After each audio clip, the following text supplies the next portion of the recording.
Hello friends, welcome to சரீஸ் food corner. நாம இன்னைக்கு ரொம்ப சிம்பிளா ரொம்ப ஈஸியா செய்யக்கூடிய ஸ்நாக்ஸ் ரெசிபி தான் பார்க்க போறோம்.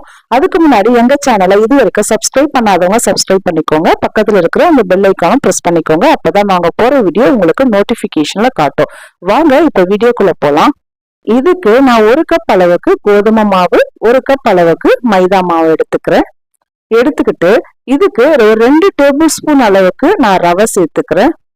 ரவையும் சேர்த்தாச்சு. இப்ப இதுக்கு தேவையான அளவுக்கு சால்ட் சேர்த்துக்கலாம். 1 டீஸ்பூன் அளவுக்கு நான் எள்ளு எடுத்துக்கிறேன். எள்ளு இல்ல சீரகம் இல்ல ஓமம் எது வேணாலும் எடுத்துக்கலாம். நீங்க ஆப்ஷனல் தான். நம்ம விருப்பப்படி எது தேவையோ அது சேர்த்துக்கலாம். சேர்த்துட்டு ஒரு தடவை இந்த மாதிரி மிக்ஸ் பண்ணி விட்டுடலாம்.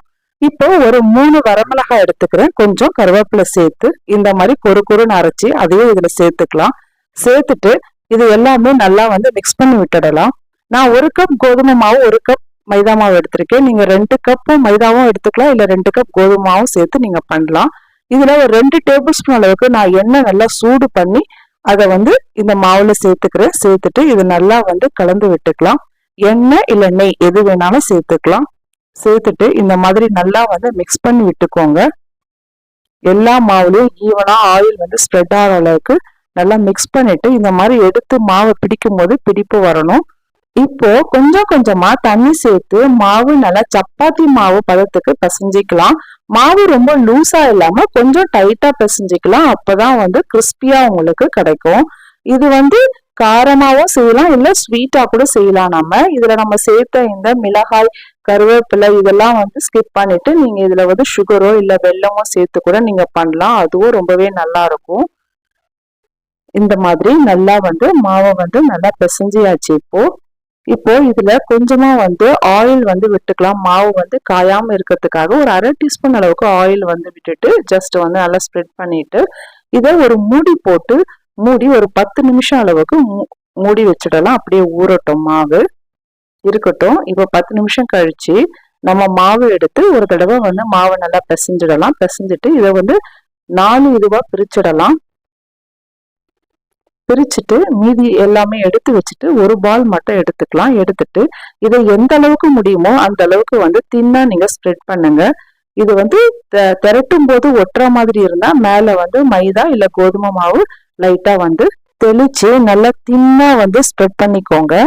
சின்ன வயசுல வீட்டுல எதுவும் ஸ்நாக்ஸ் எதுவும் இல்லை அப்படிங்கிறப்ப எங்க வீட்டுல எங்க அம்மா இந்த மாதிரியும் அதுவும் ஸ்வீட்ல செஞ்சு கொடுப்பாங்க. நல்லா இனிப்பா அதுல சர்க்கரை இல்ல வெல்லம் சேர்த்து செஞ்சு கொடுப்பாங்க. ரொம்பவே நல்லா இருக்கும். இப்போ ஒரு நைஃப் வச்சு இந்த மாதிரி கட் பண்ணிக்கோங்க. கட் பண்ணிட்டு டைமண்ட் ஷேப்ல வேணும் அப்படின்னா உங்களுக்கு இந்த மாதிரி கிராஸா கட் பண்ணீங்கன்னா டைமண்ட் ஷேப்ல கிடைக்கும். ரொம்ப குட்டி குட்டியா நீங்க கட் பண்ணீங்கன்னா ரொம்ப கஷ்டமா இருக்கும் எடுக்கிறதுக்கும் போடுறதுக்கும்.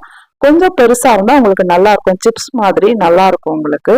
இந்த மாதிரி கட் பண்ணி எடுத்துக்கோங்க. இதை டைமண்ட் கட்ஸ் தான் சொல்லுவாங்க, இல்ல மைதா பிஸ்கெட். இந்த மாதிரி இதுக்கு நிறைய பேர் இருக்கு. நம்ம எந்த பேர் வேணாலும் வச்சுக்கலாம், நம்ம விருப்பம்தான். இது எல்லாமே எடுத்துட்டு இந்த மாதிரி ஒரு பிளேட்ல வச்சுக்கலாம். வச்சுட்டு இது நல்ல ஒரு சூடான ஆயில ஃப்ளேமை லோ ஃப்ளேம்ல வச்சுட்டு தான் எல்லாமே நீங்க போடணும். இல்ல உடனே உங்களுக்கு கலர் சேஞ்ச் ஆயிடும். லோ ஃப்ளேம்ல வச்சுட்டு நல்லா ஓரளவுக்கு நல்லா வெந்ததுக்கு அப்புறமா கொஞ்சம் ஃப்ளேமை மீடியம் ஃப்ளேமுக்கு மாத்தி நல்லா ஃப்ரை பண்ணி எடுத்துக்கோங்க. நீங்க ஹை ஃப்ளேம்ல வச்சீங்க அப்படின்னா உங்களுக்கு கிறிஸ்பியா கிடைக்காது. இந்த ஸ்நாக்ஸ் உங்களுக்கு எவ்வளவு சாப்பிட்டாலும் திகட்டவே செய்யாது. சாப்பிடும் போது சாப்பிட்டுக்கிட்டே இருக்கலாம் போல இருக்கும். இது குவான்டிட்டி கொஞ்சம் நிறைய போட்டு நிறைய செஞ்சு ஸ்டோர் பண்ணி வச்சீங்க அப்படின்னா 1 மந்த் வரைக்கும் கெடாம நல்லா இருக்கும் உங்களுக்கு. கிட்ஸ் கேட்கும் போது நீங்க ஸ்நாக்ஸ் ஈஸியா எடுத்து கொடுக்கறது ரொம்ப ஈஸியா இருக்கும். அவ்வளவுதான், ஒரு சூப்பரா ரெடி ஆயிடுச்சு. நல்ல ஒரு கிறிஸ்பியான டைமண்ட் கட்ஸ் ரெடி ஆயிடுச்சு. எடுத்துடலாம். எல்லாமே எடுத்து நல்லா ஒரு பிளேட்ல வச்சு நல்லா ஆற வச்சு ஸ்டோர் பண்ணுங்க. நீங்க சூட்டோட ஸ்டோர் பண்ணி அப்படியே பாக்ஸ்ல போட்டு மூடி வச்சீங்கன்னா நமுத்துரும். எவ்வளவு நல்லா இருக்கு பாருங்க பார்க்கும் போதே. இதை நான் உடைச்சி காட்டுறேன் எவ்வளவு கிறிஸ்பியா இருக்குன்னு பாருங்க. அவ்வளவுதான். நீங்களும் இதே மாதிரி உங்க வீட்டுல ட்ரை பண்ணி பாருங்க. ட்ரை பண்ணி பார்த்துட்டு எப்படி இருக்குன்னு எனக்கு கமெண்ட்ல சொல்லுங்க. இந்த வீடியோ பிடிச்சிருந்தா எங்க சேனல் நீங்க மறக்காம லைக் பண்ணுங்க, ஷேர் பண்ணுங்க, சப்ஸ்கிரைப் பண்ணுங்க. இதே மாதிரி வேறொரு வீடியோல பாக்குறேன். நன்றி, வணக்கம்.